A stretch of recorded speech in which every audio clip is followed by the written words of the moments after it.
Sterling Aldgate had spent 31 years building something out of nothing, and the morning he decided to test his daughters.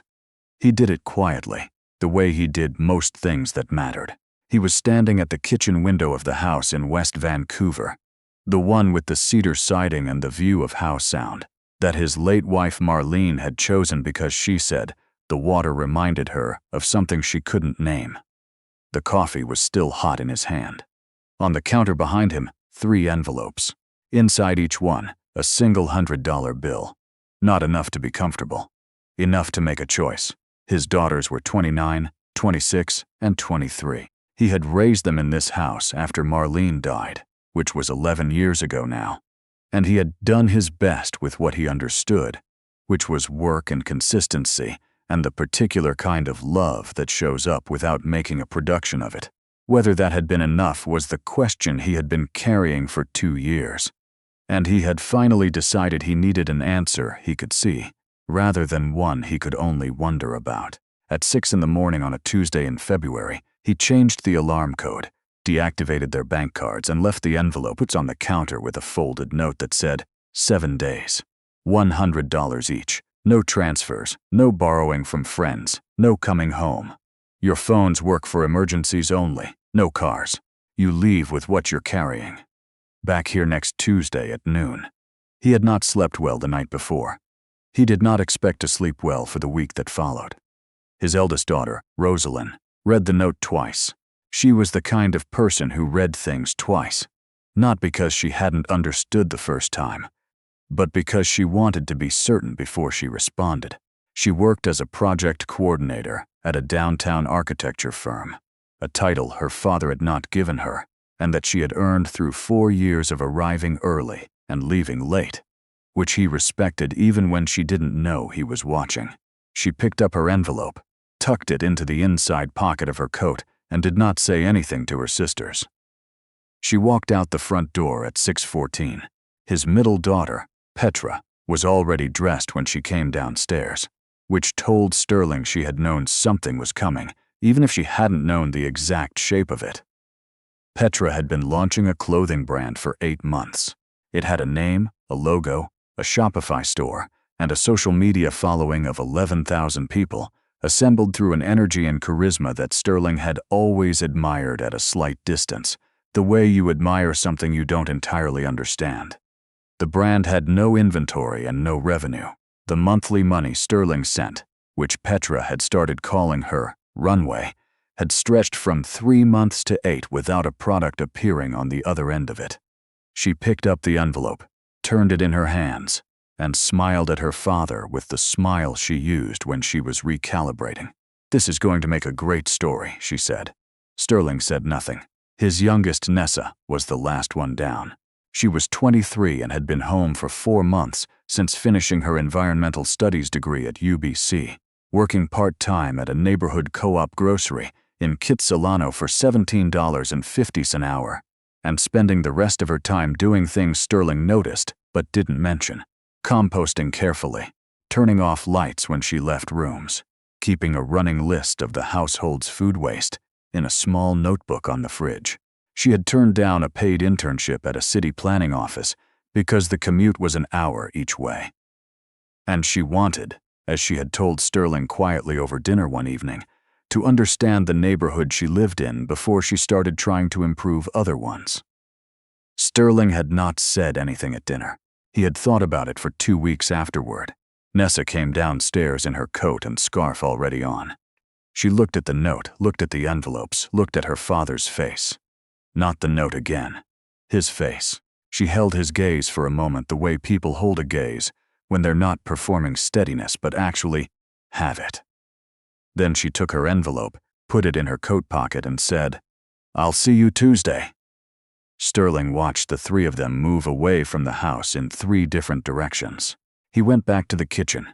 He poured himself more coffee. He did not look at his phone. He had been asking himself a question for 2 years without knowing how to phrase it. Now the question was walking through the February morning. And he would have his answer in 7 days. Or he would have something he wasn't prepared to name. Rosalind took the C bus to North Vancouver because it was faster than the bus and cheaper than a cab. and she had already made a list in her head of what she needed to know before she spent $1. She did not have a plan. She had a framework, which was different because a framework acknowledged that plans failed when the conditions changed, and the conditions always changed. She had a friend from university named Vashti who worked in Lonsdale Quay and had a pull-out couch and would not make it strange.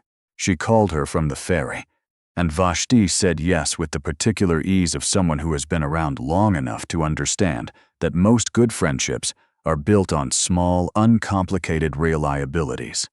Rosalind's $100 arrived in her hand on a Tuesday, and by Thursday evening, she had 63 of it.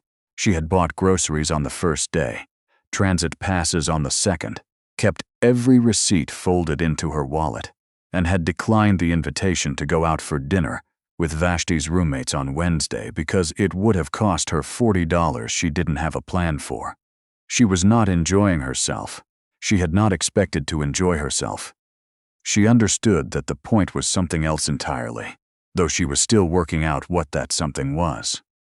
What she was not doing, which she became aware of only gradually, was thinking about anyone except herself.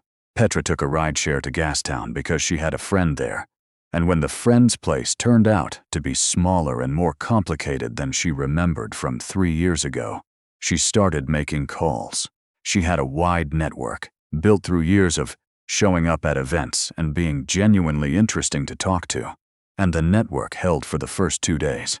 She moved between couches with a confidence that looked like ease from the outside and felt, from the inside, like running on a surface that kept shifting slightly underfoot. By Wednesday, she had spent $71. She had treated a friend to coffee on Monday because that was how she operated. Generosity as a first instinct, which was a real quality, but not a useful one when you had $100 in 7 days. By Thursday morning, she had $29, a half-finished pitch deck open on her laptop for a brand that had been in soft launch for 8 months, and the particular exhaustion that comes from spending a week performing a version of yourself that is only slightly larger than what you actually have to offer. She sat in a cafe on Water Street on Thursday morning and opened the pitch deck and stared at it. She had looked at this document 400 times. She knew every slide. What she had never asked herself, sitting in that cafe with $29 in her pocket and nowhere confirmed to sleep on Friday, was whether the person she was pitching to would ever actually need what she was proposing to sell them. She was still sitting there when the cafe filled up around noon. A woman came in and sat at the table next to hers, setting down a canvas bag full of fabric samples. She was in her mid-60s with the kind of hands that had done precise work for a long time, and she ordered a plain coffee and a butter tart and opened a worn notebook and started writing without looking up. Petra noticed the fabric samples because fabric was her work, or was supposed to be her work, and she asked about them because asking questions was something she did well and had always done well. The woman's name was Orla Finch. She had run a small custom drapery and upholstery business out of East Vancouver for 22 years. Her husband Gerald had died 3 winters ago from a stroke, and the business had slowed in the years since, not catastrophically, not in a way that made the news, but in the quiet way that things slow when the person who handled the bookkeeping and the scheduling is no longer there and you discover how much you had been relying on someone without understanding how fully until the relying has nowhere to go. She had recently taken on a commercial contract for a boutique hotel in Yaletown that was too large for her to manage alone. She needed someone with an eye for color and proportion, and enough organizational ability to coordinate the order timeline. She said this not as an offer. She said it the way people mention a problem they're used to carrying. Petra looked at the pitch deck on her screen. She looked at Orla Finch's fabric samples.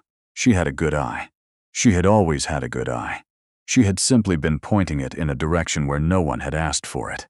She did not say anything about the brand or the pitch deck or the 11,000 followers. She asked Orla what the hotel needed and whether she had a timeline. Nessa walked. She walked because she had grown up in this city and understood it better on foot than through glass, and because February in Vancouver was cold. but not brutal. And because walking cost nothing and showed her things she would have missed otherwise. She crossed into East Vancouver on the first morning and found the library on Kingsway when it opened at 9. She chose a table near the back, good light, not near the entrance, and opened a small notebook she had brought in her jacket pocket. On the first page she wrote, $100 divided by 7 days, 14.28 cents. She drew 3 columns, food, transit, other. She looked at the column labeled other for a moment, then crossed out the word and wrote, for what comes up. At a grocery store 2 blocks away, she bought oats, a bag of lentils, a head of cabbage, an onion, salt, and a box of green tea for $11.40.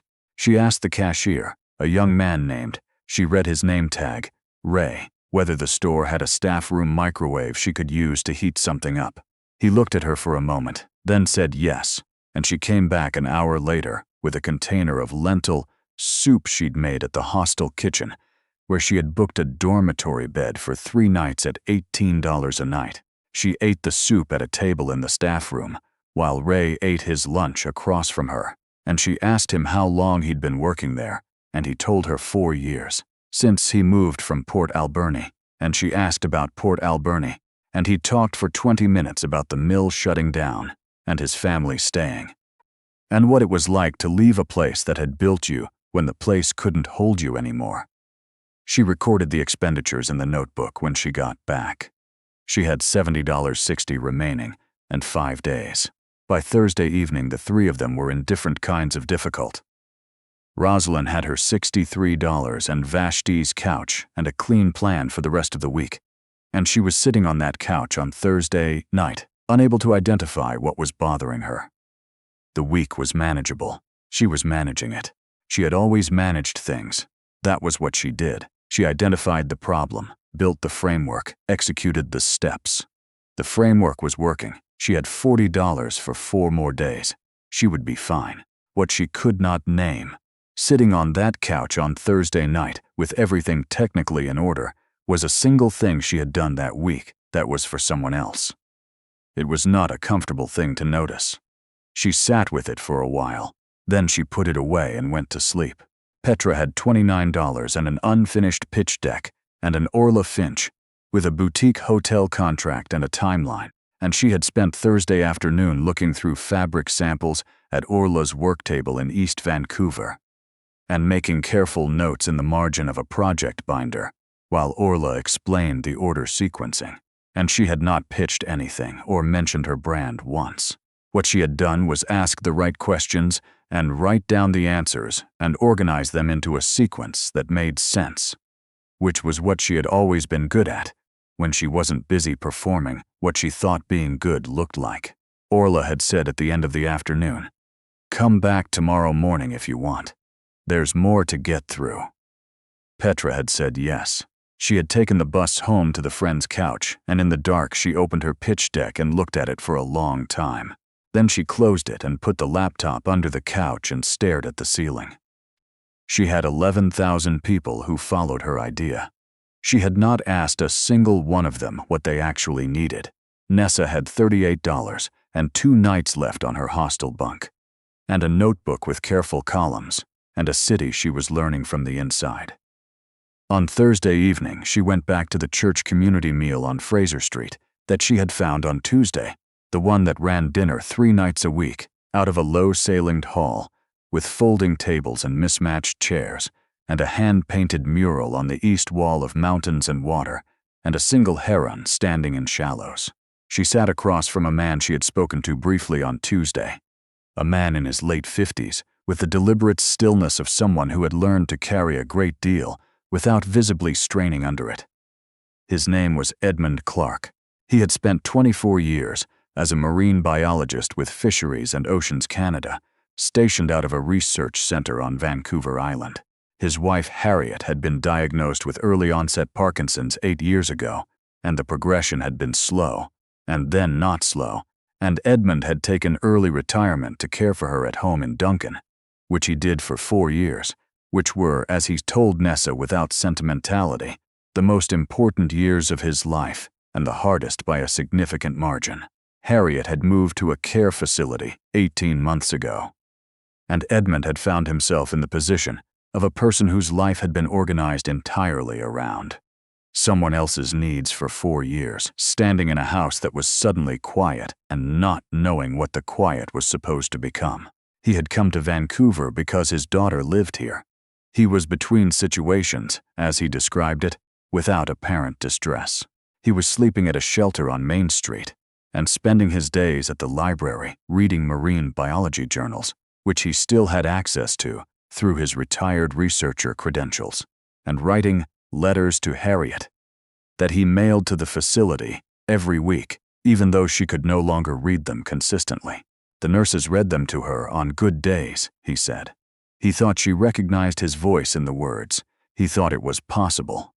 Nessa did not rush toward the end of that sentence. She waited.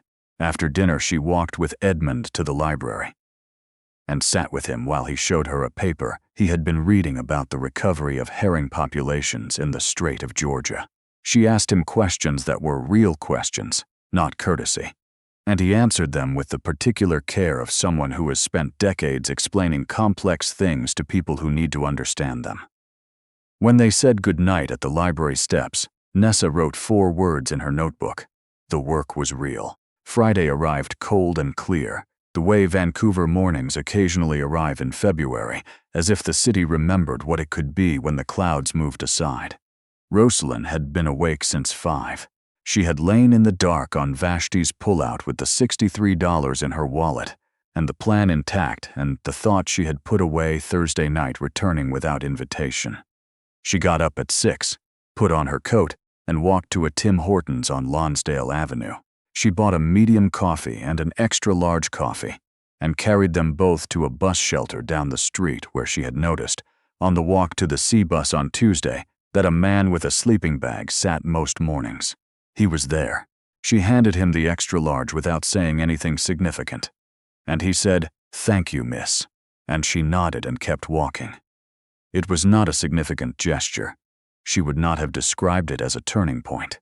What she was aware of, walking toward the C bus with her medium coffee, and 14 fewer dollars than she'd had a moment ago, was that her body felt different, lighter by a weight she hadn't known she was carrying, which is the particular surprise of putting something down that you've been holding so long. You stopped noticing it.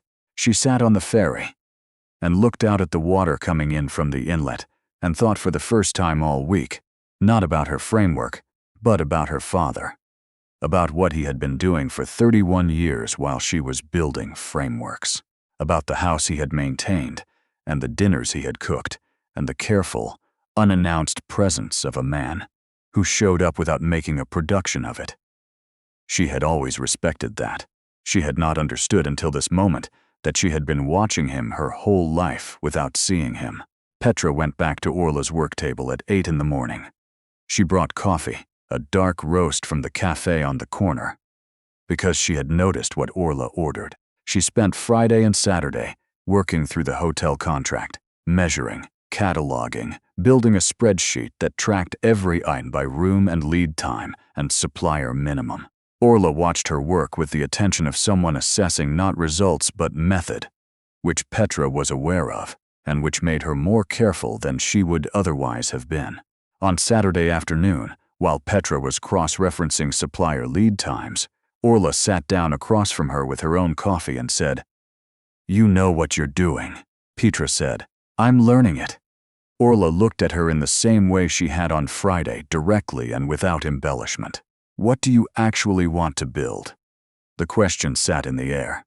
Petra had answered this question 100 times in pitches and to investors and in her own head at 2 in the morning.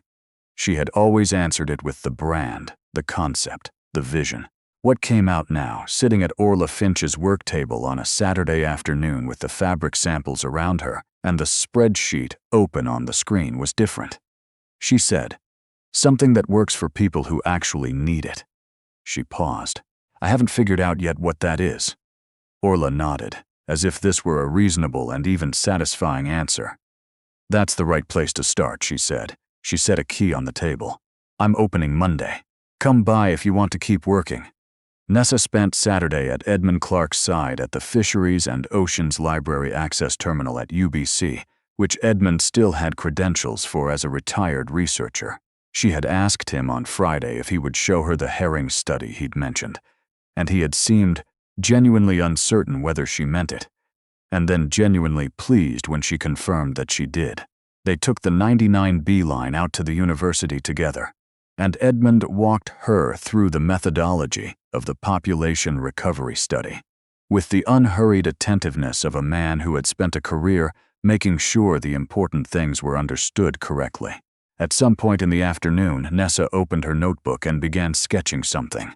Not notes, a layout, a small program, maybe a seminar or a series of talks, where retired researchers like Edmund could bring their field expertise to neighborhood organizations and community groups that were making environmental decisions without access to that kind of knowledge.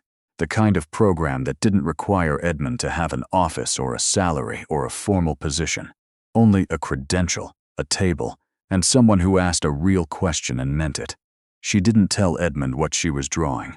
When they took the bus back at the end of the afternoon and said goodbye at the Kingsway stop, she wrote at the bottom of the page, "He's already doing the work. He just needs a door." Sunday night, each of them was somewhere they hadn't expected. Rosalind was sitting in a cafe on Lonsdale with Vashti, drinking the cheapest thing on the menu and not talking about work for the first time since Tuesday. Vashti was talking about her own week, a difficult situation with a colleague, and Rosalind was listening in a way she wasn't sure she had ever listened before, without structuring a response, without organizing the information into actionable categories, just receiving it.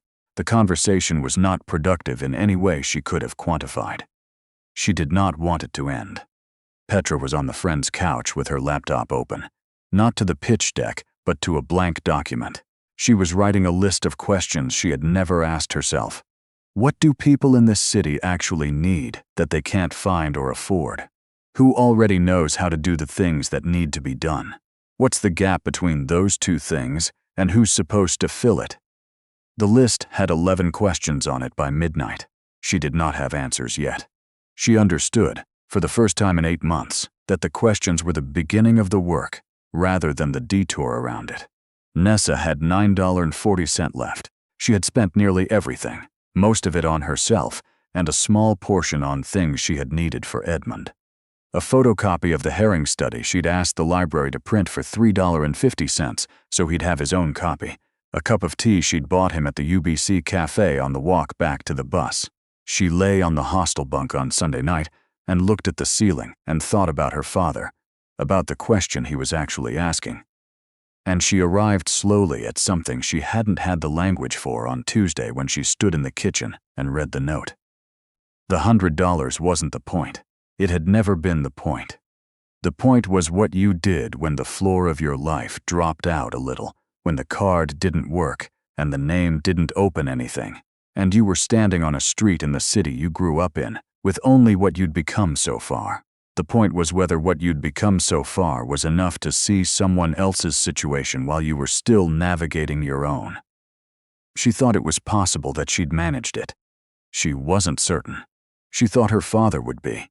Tuesday at noon, Sterling Aldgate opened the front door of the West Vancouver house, for the first time in 7 days, with the particular stillness of a man who has been waiting without pacing. Rosalind arrived first, at 12:03, with Vashti's pull-out crease still in her coat from the morning, carrying a canvas bag and a paper coffee cup. She set both on the kitchen table and looked at her father and did not perform anything. "I have a lot to think about," she said. It was not a summary of her week. It was the truest sentence she had managed all 7 days, and she knew it. Sterling said, "I know." He meant, "I can see it." He did not say more. Petra came in at 12:40. She set 3 things on the kitchen table.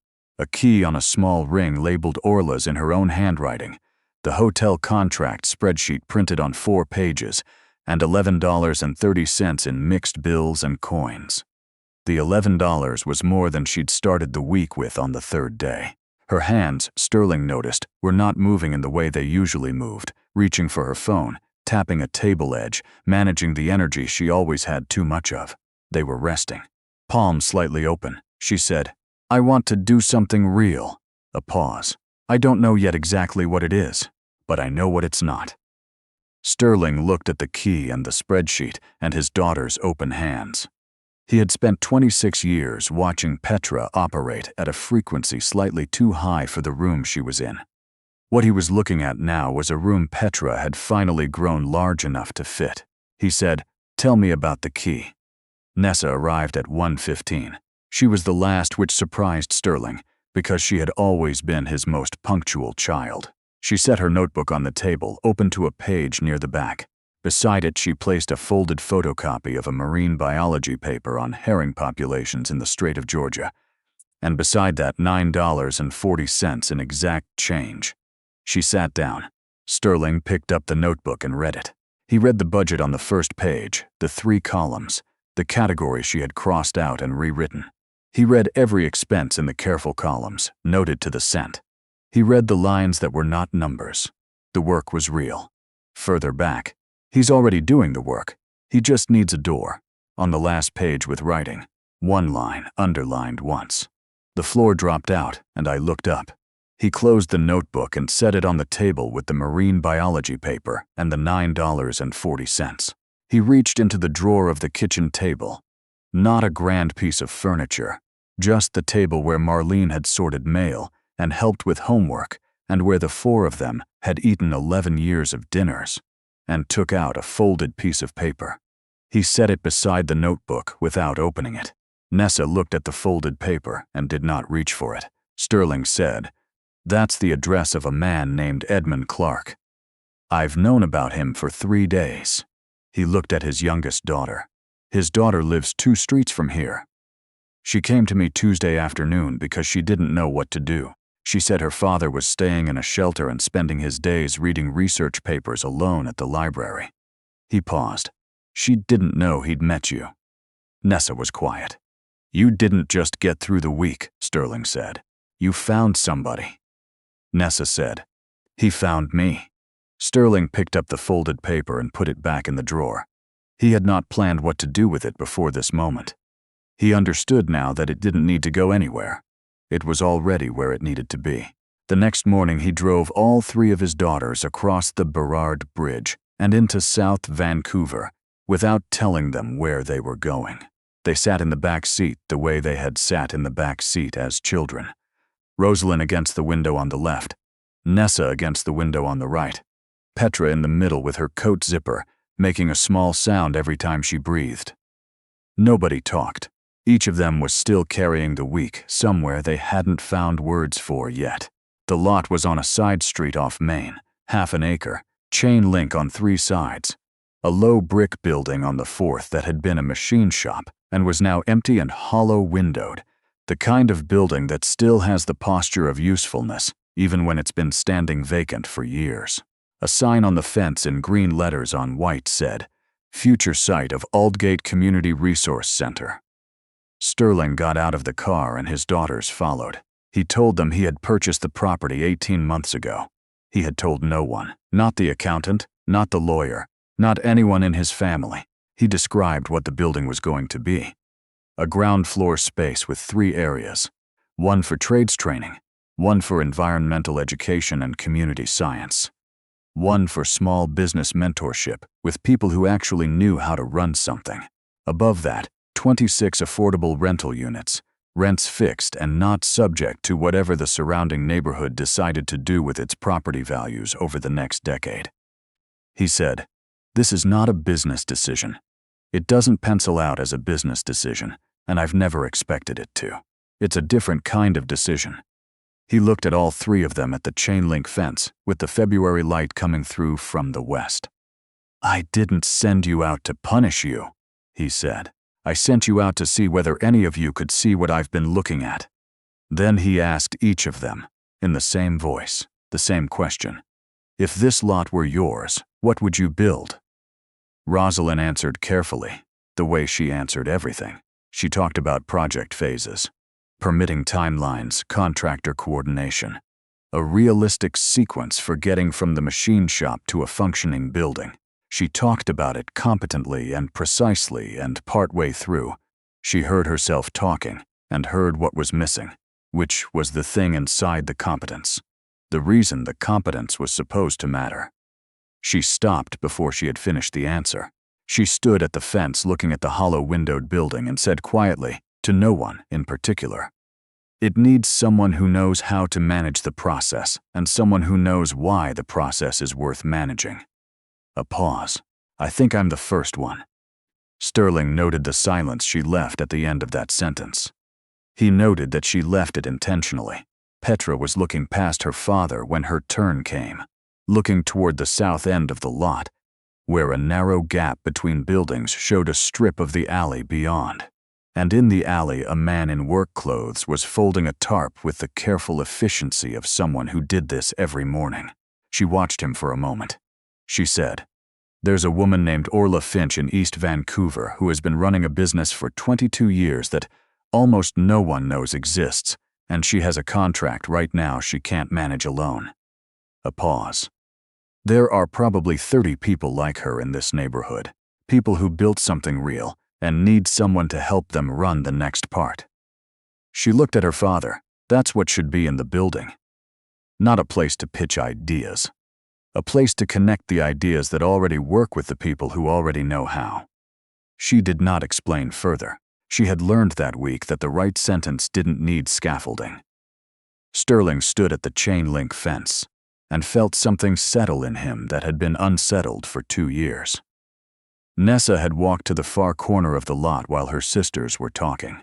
She moved along the fence line the way she moved through any space, slowly, listening to it. She crouched at the east corner where the chain link met the brick and pressed her palm to the ground, the concrete going cold through her skin, the frost still in the edges of the cracks. She stayed like that for a moment. Then she stood and opened her notebook. When she brought it to her father, the ground floor was sketched in 3 sections. On the left, trades training. In the middle, a small business resource room. On the right, a space she had labeled community science, and beside that label, in careful handwriting, Edmund Clark, program lead, currently staying in shelter on Main Street.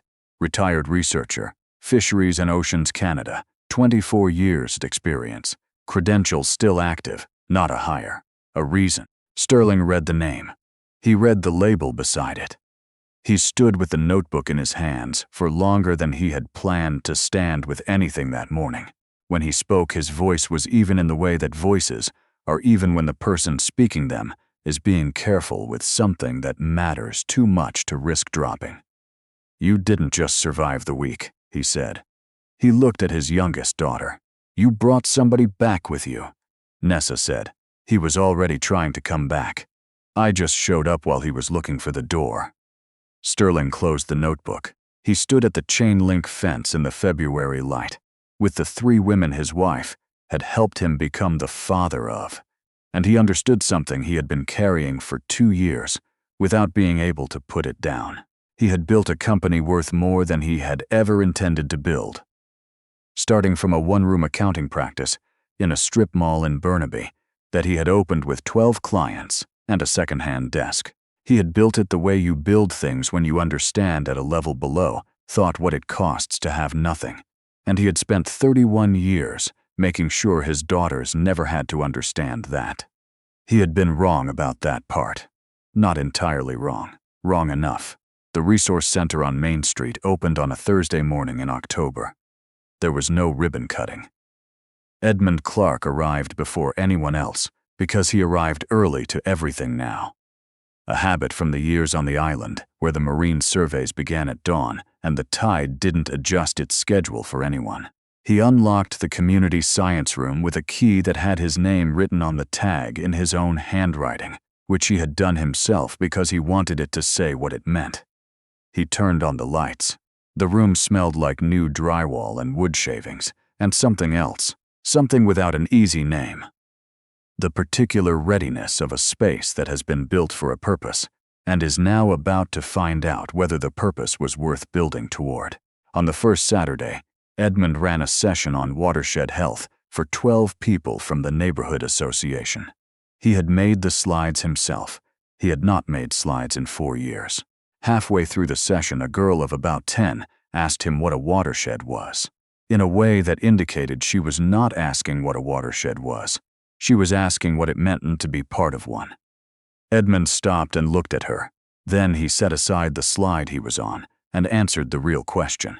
Rosalind took on the project management for the full resource center billed as a one-day-week secondment from the architecture firm, negotiated with her employer. At a reduced rate, she proposed herself. She was on site every Thursday. She wore boots now, instead of the heeled shoes she'd worn to every site visit before. Not because anyone had asked her to, because the site required it, and she had finally stopped arranging herself around the optics of arriving. Petra spent 3 days a week at Orla's, which had become Orla Finch and Associates. A name Orla had resisted for 6 weeks before Petra wore her down with the logic of it. And the other 2 days in the small business mentorship room at the resource center, working with people who had built things that functioned and needed someone to help them build the next part. When people asked what she did, she said, "I help people figure out what they've actually made." It was accurate enough. It usually led to a longer conversation, which was what she'd always been best at when she was being herself rather than her pitch. Nessa rented a basement suite 4 blocks from the center. The black notebook from the week of $100 was full by November. A second one lived on her desk beside it. On a shelf above the desk, a photocopy of Edmund's herring paper, folded once, with her handwriting in the margin. The work was real. Edmund had moved into a small apartment in the neighborhood. On his kitchen table, a photograph of Harriet, taken in their living room in Duncan, before the diagnosis, in the particular unguarded way of photos where no one knew the camera was on. Beside it, the letter he had written her the week after the resource center opened. He had mailed a copy to the facility and kept a copy for himself, which he had not done before. He thought there was a reason to have it on the table where he could see it. He was not certain what the reason was yet. He thought he would understand it over time. On an October evening, Sterling sat in the kitchen of the West Vancouver house. The light came in from the west window, the way it came in at this time of year, low and slow. The kind of light that doesn't announce itself, but changes everything in the room. Marlene had chosen this house because of the water, she said, because it reminded her of something she couldn't name. He had thought for years that the thing she couldn't name was the view. He understood now that it was the feeling of having enough space to see where you were going. He opened the kitchen table drawer. Empty. The folded paper with Edmund Clark's address was gone because it had gone where it needed to go. The drawer held nothing now except a ballpoint pen and a grocery list in Nessa's handwriting from 3 weeks ago that he hadn't been able to throw out. He sat for a while with the drawer open, and the light coming in and the house around him quiet, in a way that was not absence but arrival. Outside the window, Vancouver spread out in every direction toward the mountains and the water and the particular darkness of a city that has more people in it carrying more invisible things than any city can ever fully account for. Sterling looked at it without adding anything up. Edmund Clark had a session to run in the morning. He was already thinking about it. In the community science room, the lights were off. The chairs were stacked in their rows. On the whiteboard at the front, in Edmund's handwriting in blue marker, still unrased from that afternoon, a single question remained from the day's session. What does recovery actually look like? No one had erased it because it was still a good question. In the morning, Edmund would come in early, the way he came into everything now, because the work was worth arriving before it started. And he would see the question on the board and he would decide whether to erase it or leave it up for the next group. And he would make that decision the way he made every decision these days. Carefully, without waste. And with the understanding that what you chose to keep mattered as much as what you chose to let go. He would leave it up,